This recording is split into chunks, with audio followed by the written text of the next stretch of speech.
Good morning. Whew, we made it. There's so much mist coming off the water.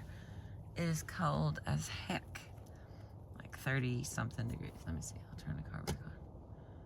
See how freaking cold it is. Come on, baby. 36 degrees. It was 31 at one point on my way here to the beauty. Oh, oops, easy. I know I can hear the traffic too, but technically it's quiet. All right, we're going to finish the last 6 pages. I'm going to release myself from a safety belt. I remember when we didn't like wearing them, and now I catch myself wearing mine when I'm parked. Oh, the birds are here. Okay, we are on page 126 of step 8. Became willing. Oh, let me go back and read us whatever step 8 is. Hang on. Made a list of all persons we had harmed and became willing to make amends to them all. Became willing. What does it mean to become willing to make amends to them all? This step calls for a change of heart. It asks us to drop our defenses, our protective devices, and to begin to seek peace and healing in all our relationships. It does not mean we go back into dysfunctional relationships or systems. It does not mean we stop taking care of ourselves, even if others claim that our self-care has harmed them. It means we search out our indiscretions towards self and others. It means we become willing to seek peace and reparation in all our relationships, past and present. It was so easy for me to stay justified in my hostility and resentment toward people. I had a long list of those who had harmed me. There were the relationships with addicts and alcoholics where I had been abused. There were important people and caregivers from my past who I felt had harmed me. There were even family members who I felt had hurt or disappointed me. I would be entirely justified, I thought, if I withdrew into a cave, became a recluse, and never spoke to any of them again. That place, however justified, is not pleasant. It is not a place of feeling connected with myself or others. It's a place constructed of and decorated with fear. This program offered me a better way. It offers us a better way, the way that is an open heart, a connection to people, ourselves and our higher power, and healing in relationships, past and present. It begins with willingness that can begin only within us. It's a willingness to be at peace with the people in our lives, including ourselves, free of guilt, fear, resentment, and ill feelings because of what has transpired in our pasts. Our past have not been a mistake. That is a hard one. Like, I still work on it every day. Part of the trauma recovery stuff that I've been through is that you learn to value and appreciate everything. And mostly it's especially the bad. And so, like, well, look what I did with that. All right, back to the book here. Our pasts have not been a mistake. All that has happened has not been incidental or accidental. Some say we participated in choosing our destinies. Others say our destinies and all the people and incidents involved were charted for us from the moment we were born. Either way, the understanding is similar. No accidents, no mistakes.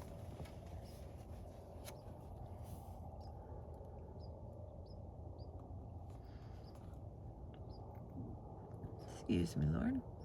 All that has come into our lives was designed to prepare us to become who we are and help us learn the lessons we came here to learn. There is a purpose for and a gift from each relationship, even the most painful relationships.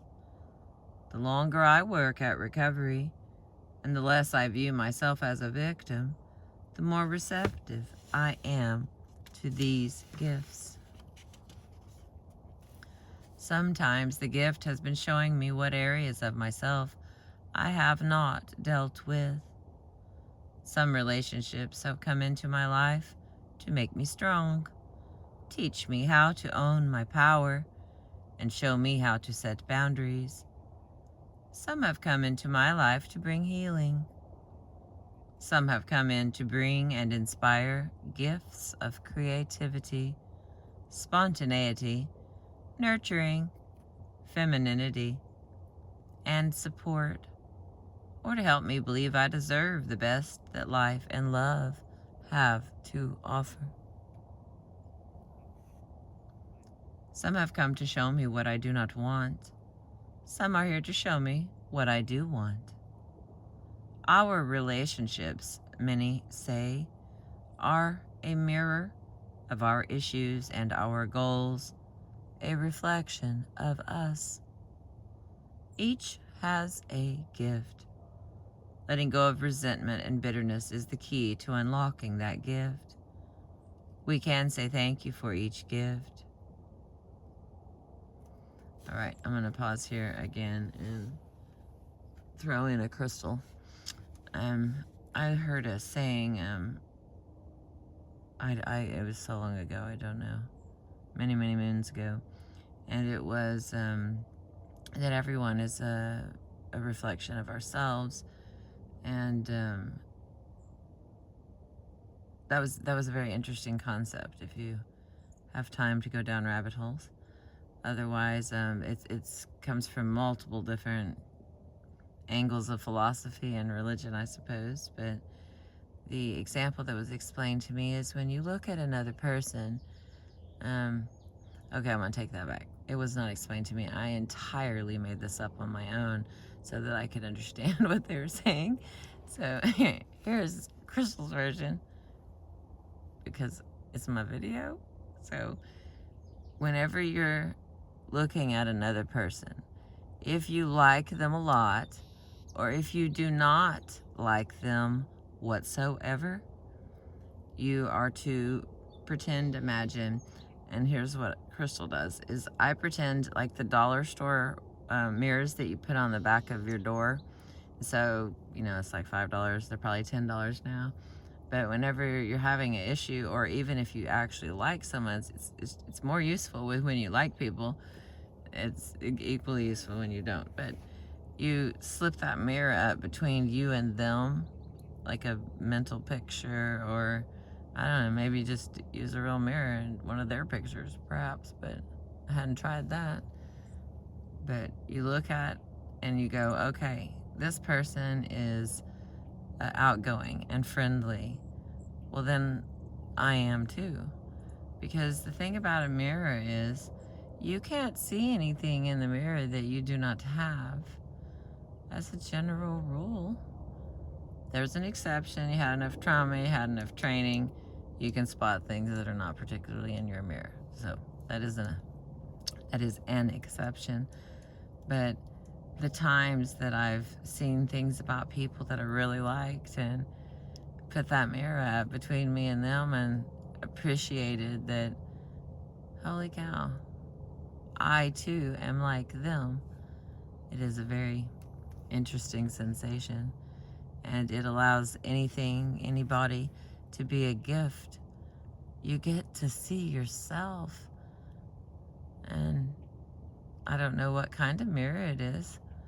It's not imaginary. I see it just fine. But that beauty in looking at someone that you admire or respect or appreciate or even enjoy and saying, me too, you know, oh wow, that's a little bit of me too. Like the positive kind of me too, you know. All right, back to the story.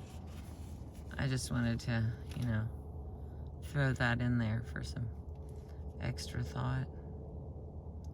I'm going to read the other part so we're back on track here from my tangents in the morning.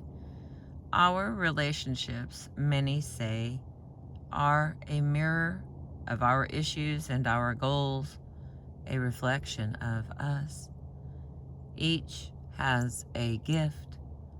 Letting go of resentment and bitterness is the key to unlocking that gift. You can say thank you for each gift. There is a place in our hearts that will put us on the right course with people and ourselves.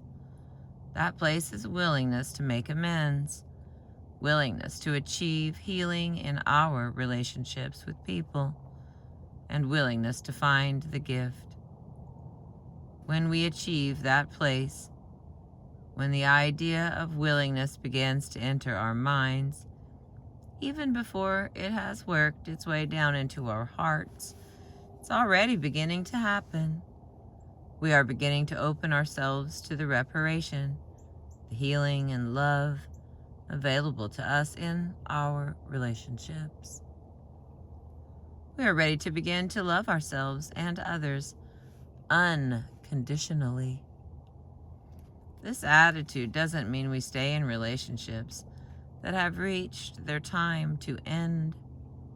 It doesn't mean, excuse me, it doesn't mean we have to go back to relationships that aren't good for us.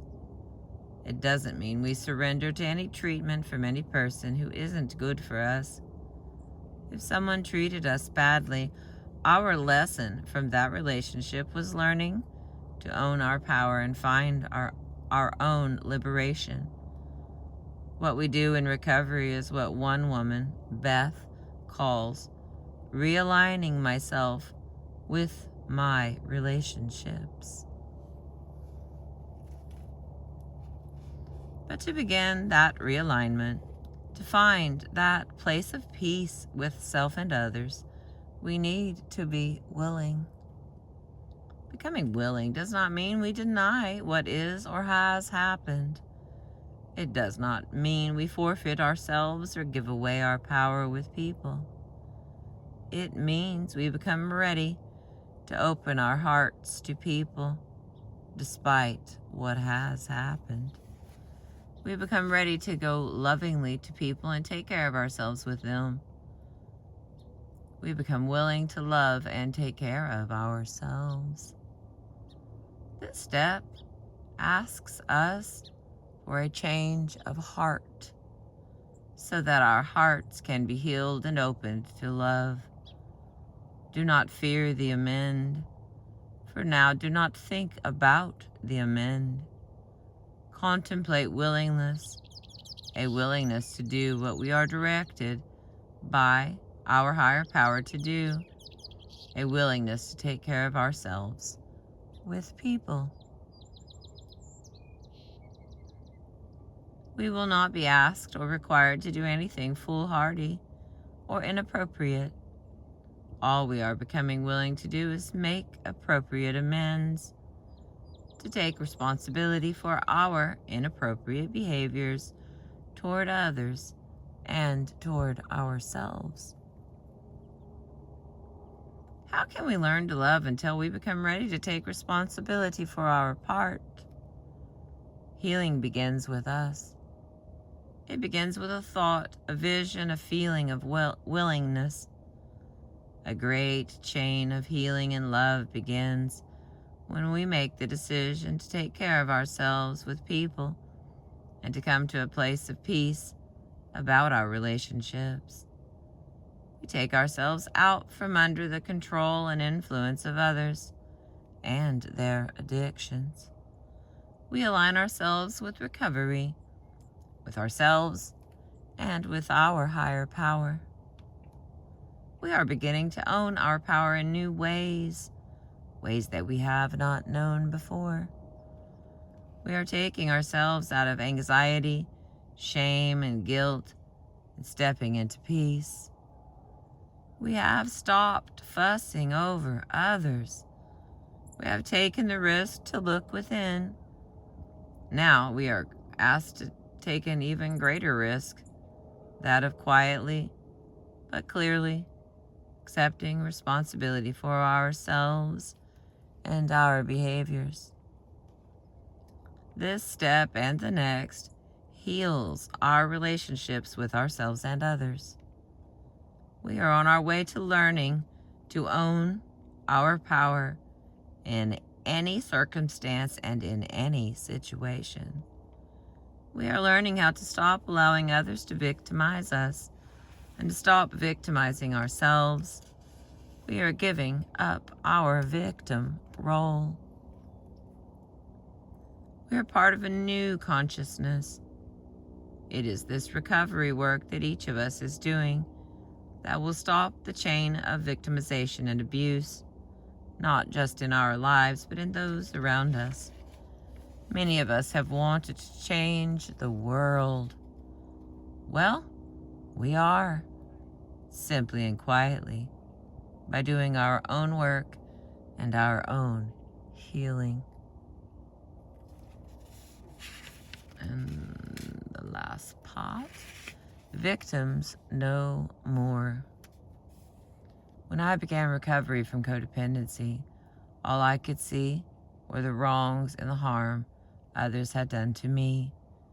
I hurt so much. I had lost so much. And I felt so victimized.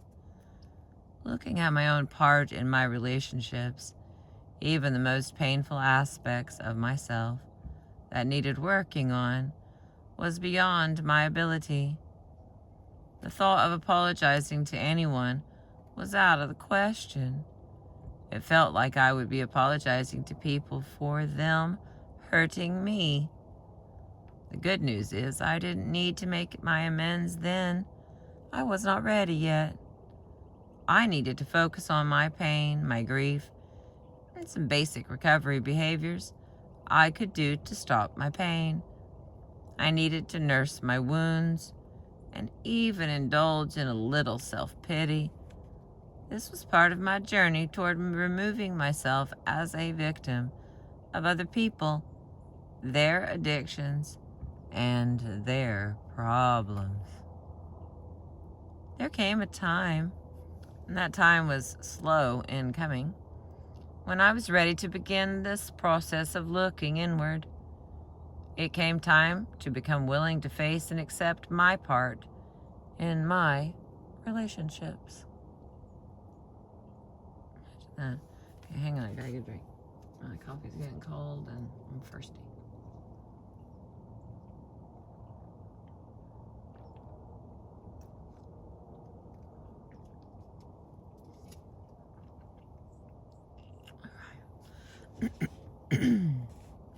Excuse me. I saw how I had a part in even the most painful relationship I had been in.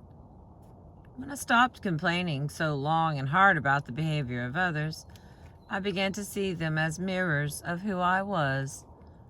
And the truth was that whenever I no longer needed a particular relationship anymore, I got out. I wasn't held captive. I was all along responsible for myself. My relationships reflected my unresolved issues and my fears. My relationships reflected my beliefs about what I deserved from love and what I was willing to tolerate. When I looked carefully at those I had accused of not being willing to be intimate with me, I began to see my own blocks to intimacy, my own unwillingness to be emotionally honest and vulnerable. I saw my own inability to sustain closeness or to let someone in for more than a moment. Those I had Those I had bellowed about because they were too dependent on me were the same ones I found myself overly dependent on. When I looked at those who outraged me because they were trying to control me or unduly interfering with my business, I saw a like response to them on my part, an unwillingness to accept them as they were and let them be.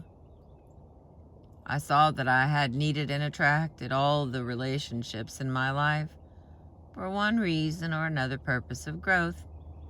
If I didn't learn the lesson, if I didn't face and deal with what was inside me, I found myself in a similar circumstance, repeating. When I became willing to face my part, own my part, admit to my part, and make amends for my part, I had won half the battle. Maybe the victory was already mine.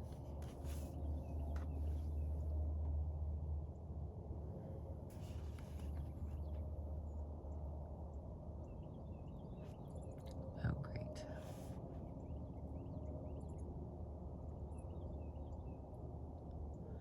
There is a quiet, honest place that this step takes us to, a place of dropping defenses and pride, a place where we shed victimization.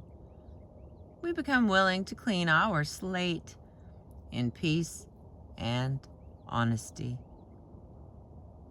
Take the step as soon as possible after making your list.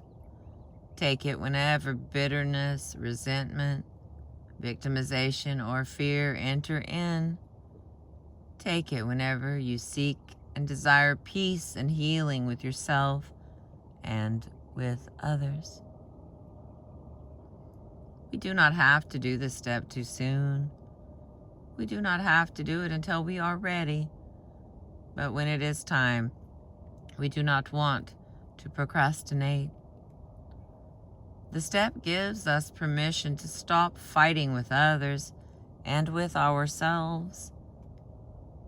We can learn about ourselves and then grow and move forward from that lesson.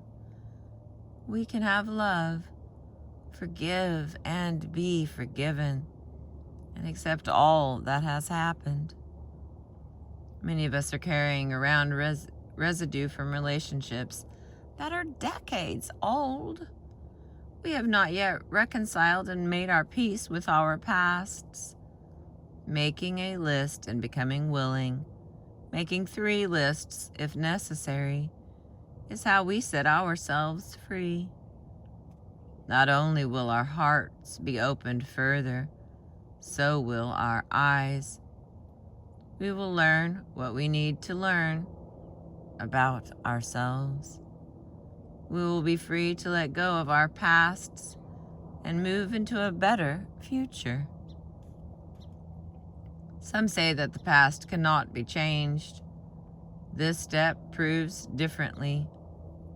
This step can transform our pasts into a necessary, acceptable, and non-regrettable part of our lives. Many people in recovery have not made a formal list, but if we stick around long enough, we will have a list. The names will come to us, will come into our minds and our hearts. Our unfinished business will become clear.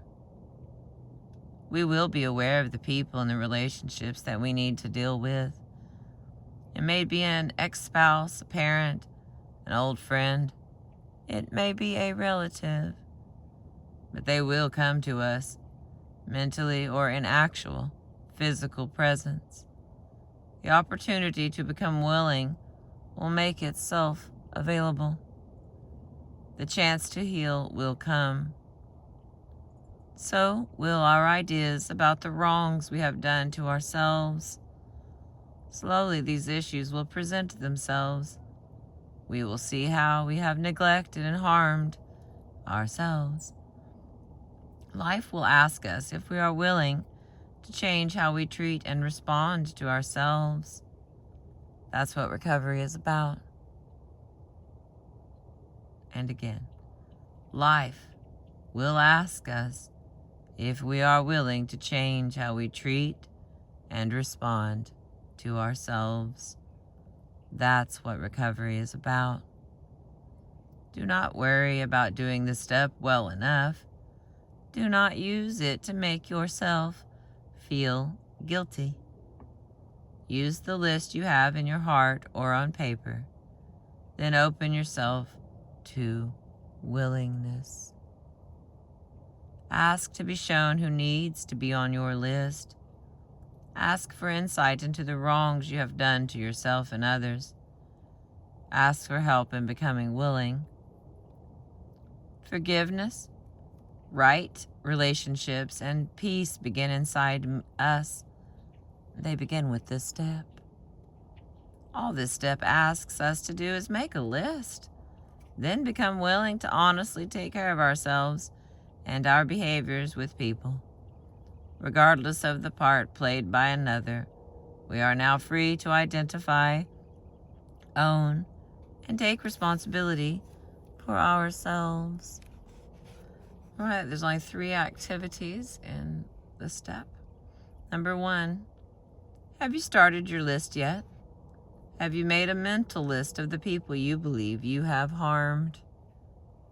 Number 2, would you like peace and healing in your relationships, even in those you don't wish to maintain?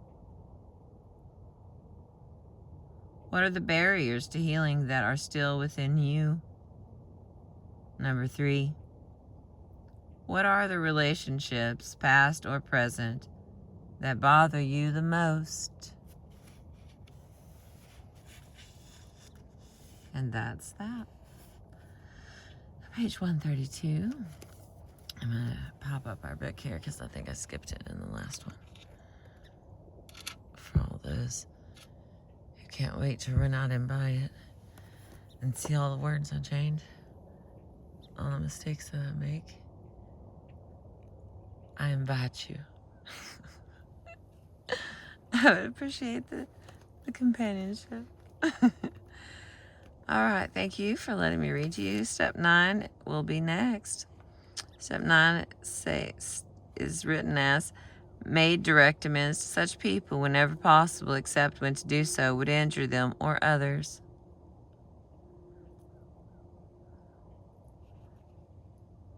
Thank you for being with me today. I appreciate you. We caught another sunrise together and mist on the water.